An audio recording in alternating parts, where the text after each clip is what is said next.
अशोक गहलोत के बाद अब राजस्थान के पूर्व डिप्टी सीएम सचिन पायलट को कांग्रेस आलाकमान ने उत्तर पूर्वी दिल्ली लोकसभा सीट का ऑब्जर्वर बनाया है। दिल्ली की हॉट सीट पर उत्तर पूर्वी दिल्ली से कन्हैया कुमार चुनाव लड़ रहे हैं। कांग्रेस आलाकमान ने सचिन पायलट को स्टार प्रचारकों की सूची में शामिल किया है। पायलट देश भर में पार्टी के लिए प्रचार कर रहे हैं। उत्तर पूर्वी दिल्ली से पर्यवेक्षक बनाए जाने से अब ये साफ है कि कन्हैया कुमार को जिताने की जिम्मेदारी पायलट के कंधों पर रहेगी। बता दें, उत्तरी पूर्वी दिल्ली की सबसे चर्चित सीटों में से एक है। इस सीट से बीजेपी की ओर से मनोज तिवारी चुनाव लड़ रहे हैं, जबकि कांग्रेस ने जेएनयू के पूर्व छात्र संघ अध्यक्ष कन्हैया कुमार को चुनावी मैदान में उतारा है। बताते चलें, दिल्ली की एक और चर्चित सीट चांदनी चौक लोकसभा सीट पर कांग्रेस ने डॉक्टर सीपी जोशी को ऑब्जर्वर बनाया है। चांदनी चौक से कांग्रेस ने जेपी अग्रवाल को चुनावी मैदान में उतारा है।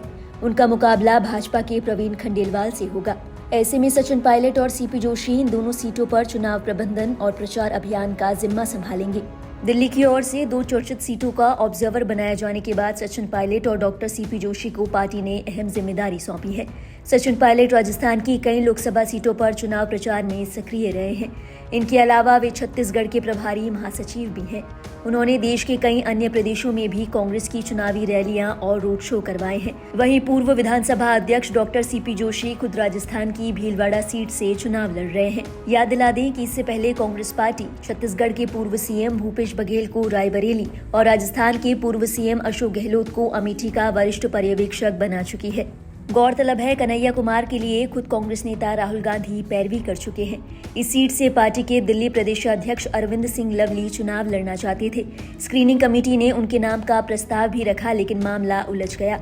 कन्हैया कुमार बेगूसराय से आते हैं और यहीं से लोकसभा का चुनाव लड़ने के मूड में थे। हालांकि कांग्रेस इस सीट पर राजद से नेगोशिएशन नहीं कर पाई। इसके बाद उन्हें मनोज तिवारी के खिलाफ उम्मीदवार बनाए जाने की अटकलें लगाई जाने लगी, जिस पर बाद में कांग्रेस के टॉप नेताओं ने मुहर लगा दी थी।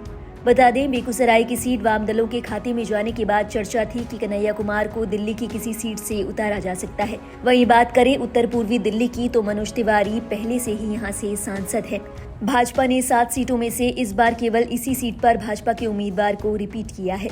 ऐसे में ये सीट इंडिया गठबंधन के लिए काफी अहम है। बता दें कि कन्हैया कुमार साल 2019 में बेगूसराय सीट पर भाकपा के टिकट पर चुनाव लड़े थे। यहां जीत दर्ज करने के लिए उन्होंने एड़ी चोटी का जोर लगा दिया। हालांकि फिर भी उन्हें यहां हार नसीब हुई। अब कन्हैया कुमार दिल्ली की उत्तर पूर्वी सीट से अपनी किस्मत आजमा रहे हैं। इस दौरान सचिन पायलट उनके सारथी होंगे। अब सवाल ये उठता है कि सचिन पायलट के निर्देशन में क्या कन्हैया कुमार जीत दर्ज करने में कामयाब रहेंगे।